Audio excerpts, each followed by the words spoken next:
Try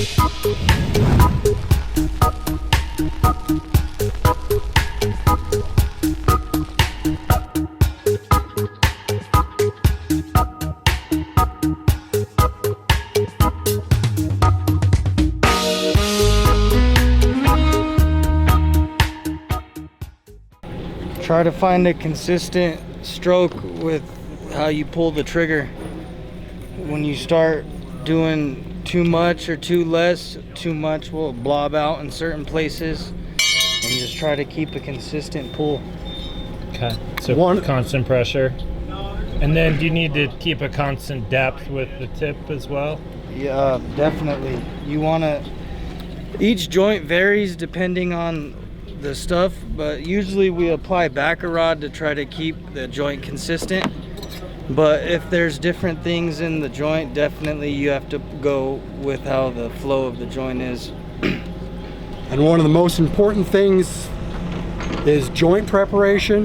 It has to be clean on both sides of the joint. You can't have a bunch of slag on the joint, and installing the backer rod is really, really important. You got to install it straight. So many people, they just start jabbing it out, and it does this in the joint. It's in and out, and then when Eddie comes back or whoever's caulking it, you're coming down the joint, you're caulking.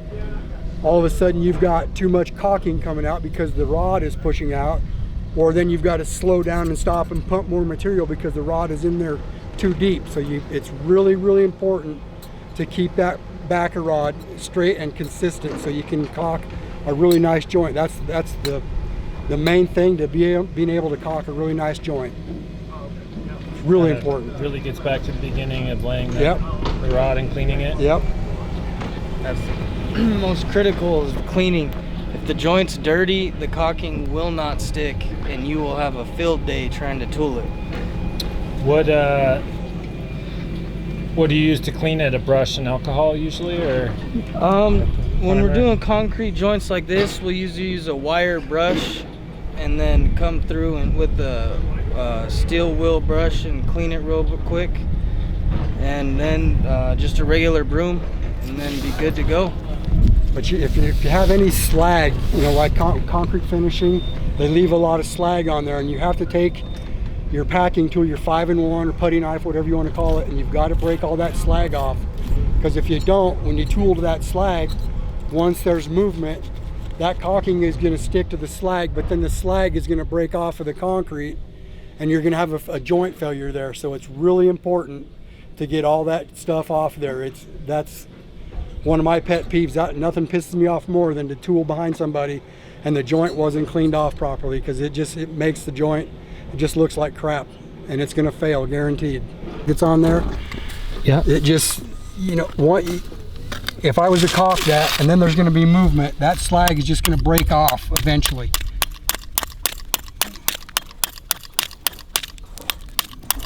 See, that's got to come off there in order to caulk that properly. See how that just pops off there? It'll do the same thing with movement, with the caulking stuck to it.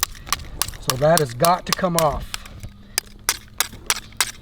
And I know it's a pain in the ass to do that, but it's really important to do that. And then here we got foam expansion in here it's up too high, so it's got to come out. And this stuff, this foam expansion, if it's installed properly, the top ½ inch will zip right off there, but a lot of times, and most of the time, they put it in upside down, so you end up having to rip it to shreds like this to get it out of there, and it just makes for a nasty joint also. And here's more slag on this side that needs to come off.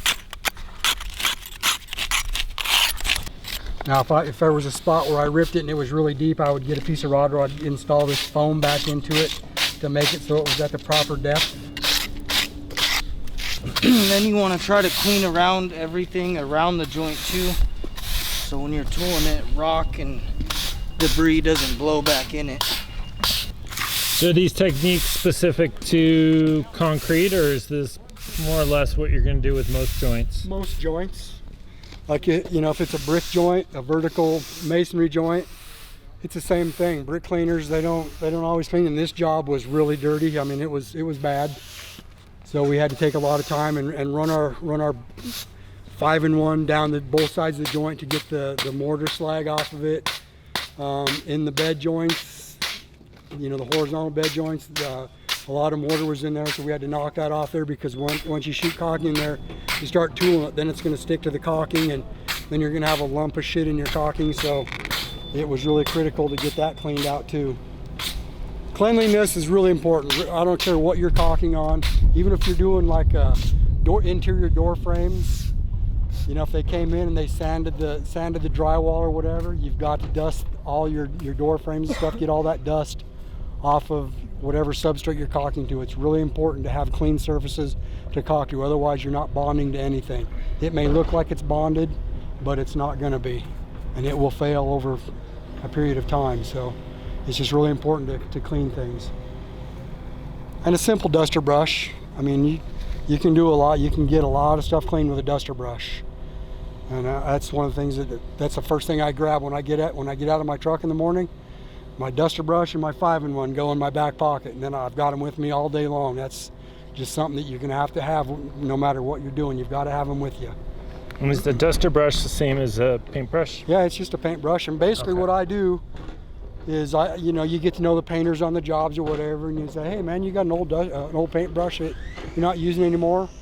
Most of the time they'll go, yeah, I got one. It's a hunk of shit. I'm like, well, that's all I need is a hunk of shit, you know. And this is one that was given to me by a painter, you know, I don't know, a couple of years ago, whatever it was, and I cut the handle off so it fits in my back pocket, because if you leave the handle long, they'll want to fall out of your pocket. So I cut it off, and I mean, this is what, or you know, you can go to Home Depot and buy a brush, it doesn't matter, but usually painters will have one that they'll let you have, because they don't use them anymore either. So, but it's really important to have a 5-in-1 and a duster brush all the time. You want to make sure that your tip is facing towards the inside of the joint you're shooting. Okay. And then do you pull it backwards or forwards? You'll go backwards with it. Good.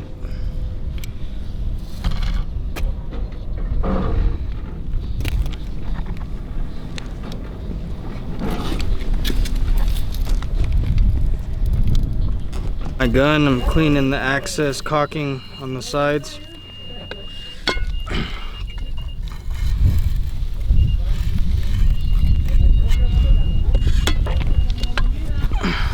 How do you fill the gun? Do you put it in and just pull the back? So I like, if it's like the bucket's like this, where it's less full, I like to get the trowel and knock all the sides down, so all the material is on one side. This bucket's kind of messed up, so. But when the material is all even like that, it'll be easier to suck it up. But basically, when you go, this will be all the way down. You press this button, and if the bucket's empty like that, you kind of just push it in, move it around. Once you unload that, just push it all out, and then you can load it up again and show him. All right, so to load it, that's called a brake. You press the brake, put it in the can. You want to make sure that the material is nice and even everywhere. And you start pulling it up. You don't want to pull your gun out of the material and put it back in, because you'll start getting air bubbles. Same thing, if you pull the shaft all the way up in one full swoop, you're gonna create an air pocket in that gun. And then once I got it loaded,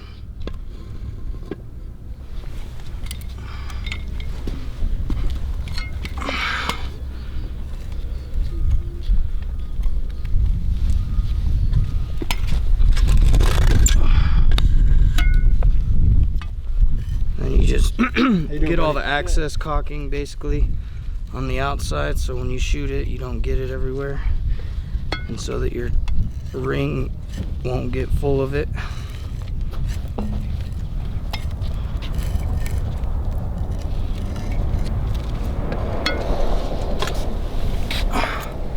Screw your tip back on. Cleanliness. And you're ready to go. And we also, one of my pet peeves is I don't like to have caulking all the way around the rim of the bucket. I try to keep it all to one side of the bucket. This one got a little bit out of control, but we try to keep it to a, you know, to a certain area like this, and the rest of the that way you just, you know, if you walk by that bucket or whatever, or when you're loading it, you don't get it on your clothes. That's one of the things that Eddie and I both, I mean, I'm a stickler for staying clean. As you can see, I don't have shit all over my clothes. Yeah, it's good. It's that to me is it drives me nuts if I get it on my clothes. So the cleaner you keep the bucket, the more clean you're going to keep yourself. So it's just one of the things that I try to stress with whoever works with me. Just let's try to stay clean. It's a good tip because this stuff doesn't come off. No, either. it doesn't. And what happens is you get it on your pants or something, or let's say you get it on the sleeve of on your arm or your sleeve or whatever. Then the next thing you know, you go jump in your truck and you put your arm on your armrest. Now it's on your truck, and the shit just travels. It goes everywhere, and it'll be on. You'll have it home on your furniture.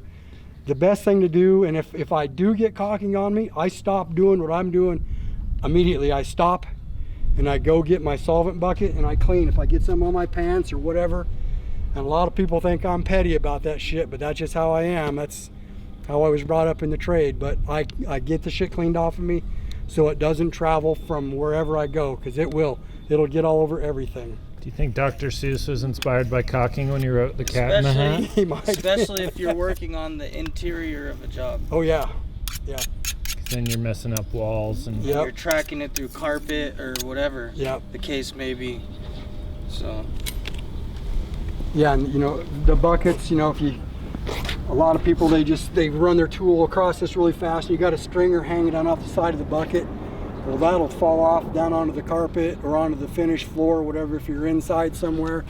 Even on the concrete out here, I don't like to have it all over the concrete. It's just cleanliness. That's just one of the things you got to try to do, is try to stay clean, nice and neat. And believe me, superintendents, general contractors, they love it when they come out and see that you've done a nice clean job.